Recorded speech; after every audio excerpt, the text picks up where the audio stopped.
June 2nd, 2015, two men travel around 90 miles from their homes in South Wales to a small hamlet called Eye, just north of Leominster in Herefordshire. What they're about to do would land them a jail sentence of 18 years. Now, the area here is shrouded in history, most notably for today's story. It was once part of Mercia, one of the 4 Anglo-Saxon kingdoms. George Powell, a warehouse operative in his early 30s, and Leighton Davies, a dozen years older, knew this, and today they were detecting on the curiously named King's Hall Hill. It didn't take long before the beep of the metal detector raised the eyebrows of the men and they began to dig. Now, if you've detected before, even for a short period, you'll know the odds are against you. A can. Marvellous. What have we got? Proper old, Looks like a Foster's. Yay! But today would be different. Really different. In fact, it would change the lives of Powell and Davies and countless others around them forever.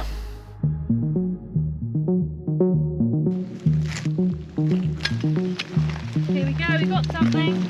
It's possibly a silver coin. I'm Ellie Verrecchia, aka Miss Detectorist online, and I'm a landscape artist and a detectorist. Powell and Davies didn't need long before they realised they had a hoard on their hands. A gold arm bracelet, a crystal pendant banded with wrought gold, a gold ring and 3-inch silver ingot, and hundreds of silver coins. Powell and Davies knew their history. They were seasoned metal detectorists and they knew what they should do, but they didn't. They dug over 3 foot deep and retrieved a hoard, taking pictures as they did. The hoard would likely have been buried here by a Viking raider in the 860s or 870s to retrieve at a later date. Now, just 2 months after this dig, well, some of these items started to appear on the open market. Now, Gareth Williams, who is curator of the Viking and early medieval coins at the British Museum, well, he was alerted to the sale of some of these items, and straight away he knew this would be from undeclared treasure. And one of the biggest giveaways was one of the coins was what was known as the 2 Emperor coin, and prior to this point only 2 are known to exist. That means that this would be worth at least £100,000 alone. So when we say undeclared treasure, what exactly do we mean? The law's very clear about fines. Under the Treasures Act, we have to report any fines that we believe to be treasure or that are of historical significance, which does leave a little bit of room for interpretation, but you have to report those to your local fines liaison officer, and they're all listed on the NCMD website. Something really important, like a hoard. The most important thing is not to actually try to excavate it yourself, but to contact the fines liaison officer, who would then send a team out to check whether it needs to be professionally excavated by archaeologists, because obviously if you go in there with your spade and trowel, you can disturb important information about how those objects were left. For Powell and Davies, this would be another mistake. It would be relatively easy for West Mercia police to track them down. 4 men were charged, Powell and Davies with stealing and concealing, and 2 others with conspiracy to conceal. But there was still a problem. Right, Bill, come this way, because I'm trying to show you. Right, so we thought that the southeast slope here might be of worth alongside the Roman road. What more can you ask for? The only significance we have found is this thing over here, which I shall show you, but not show you at the same time. You'll see what I mean. I remember a comedy sketch that said the other day that when you were a kid in the 80s and 90s, you could always rely on a pornographic magazine in the hedge. Lo and behold, we found about 6 pornographic magazines in the hedge. By 2019, only some of the jewellery and 31 coins had been recovered. Even that was valued at £581,000. The police noted though that on the phones of Powell and Davies there were hundreds of coins, still intact and freshly dug from the 3-foot hole. Estimations as to the value of the entire hoard had now reached £3 million. And here is the problem. Let's start with King Alfred the Great, ruler of Wessex, and let's also consider Ceolwulf II, the last king of Mercia. Well, this two-emperor coin had both their names on it. It showed there was a political alliance between Alfred and Ceolwulf II. This changed the way we saw Mercia and their relationship with the Vikings and of course Wessex, who they shared the coin with. So where did the rest of the coins go? May 2023, and Roger Pilling and Craig Best are sentenced to around 5 years in jail each on metal detecting charges. Best and Pilling had hoped to make hundreds of thousands of pounds by selling some 9th century coins. Well, if that all sounds familiar, it's because it probably is. We're probably talking about the same hoard from back over in Herefordshire. Pilling and Best claimed complete ignorance. They said they acquired them from John down south at a metal detecting rally. The police caught them by setting up a fake meeting to buy the coins with Best. Now, when the police did this, they noted that 2 of the coins were actually missing, said to be valued at around about £85,000. So what exactly is a rally? I'm still quite new to this. I've only been involved with the metal detecting community for just under 2 years. I've been to a number of what are called day digs, which are run by private companies or organisations who will organise permission with a landowner, and then lots of detectorists will descend on the same piece of land for a day and explore and make finds. So I don't go to day digs that regularly, but I do attend digs with a club, a local club, and I like that because I've got to know the people there and they are so generous in sharing their knowledge, so I learn a lot from them about objects and about technique with my machine. So that's been a great way to experience group digs. Filming Paul, film.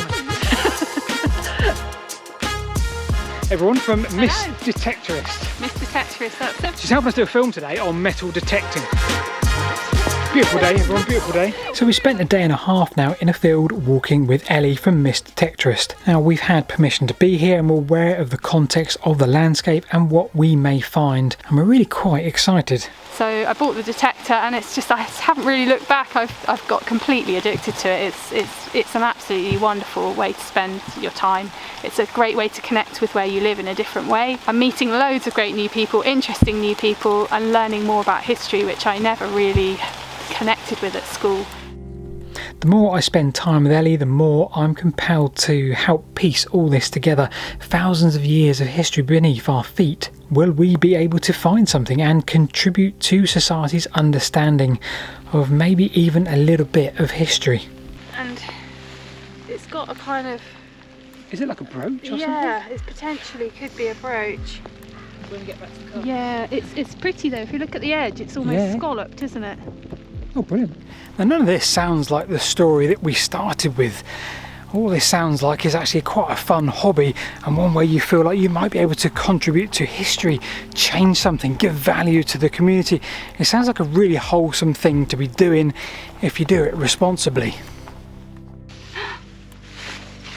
Oh, she's got all excited.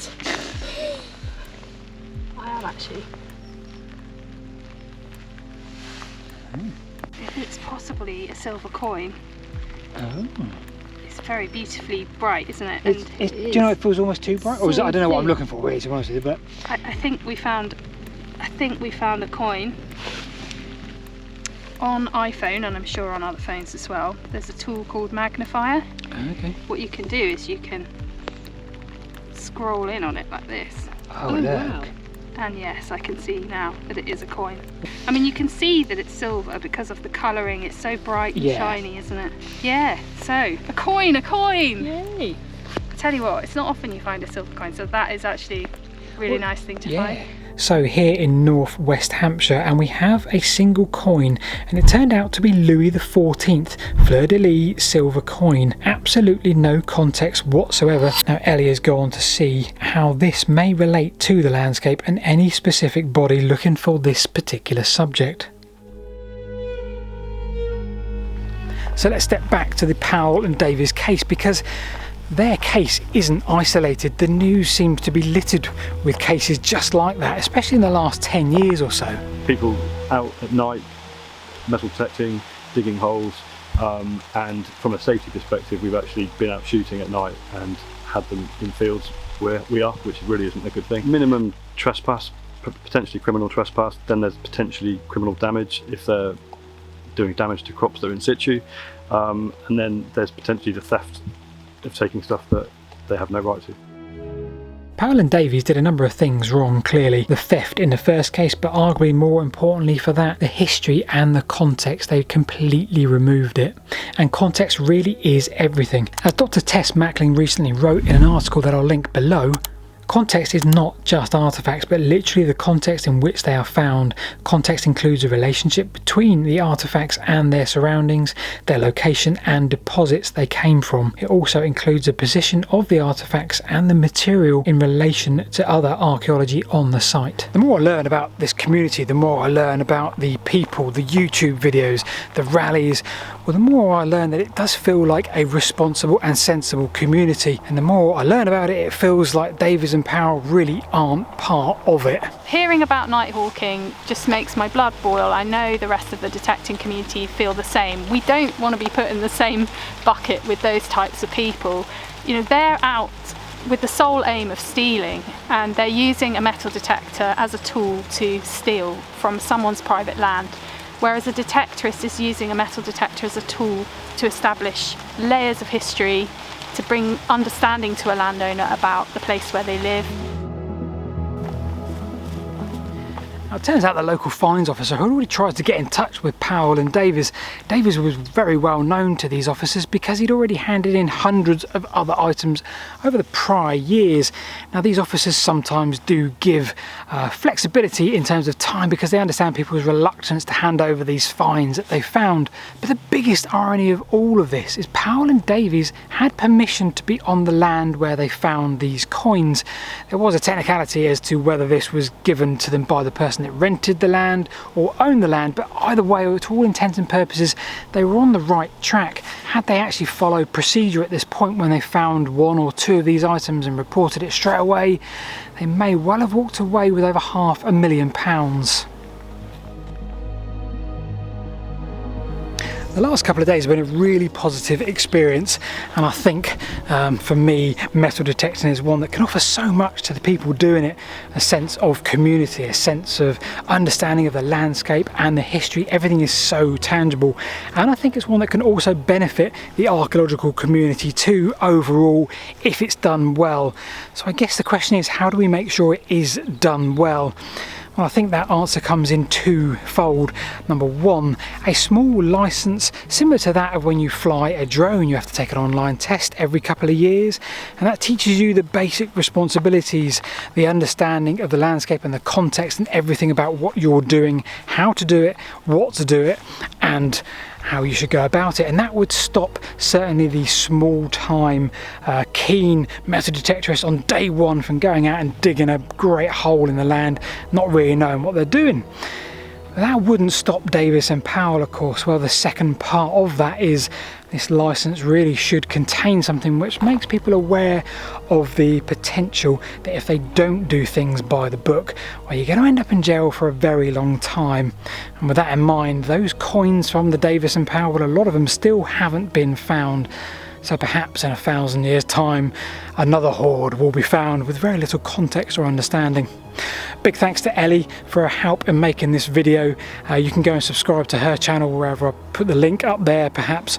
And yeah, go and click on Miss Detectress. We'll see you this time next week.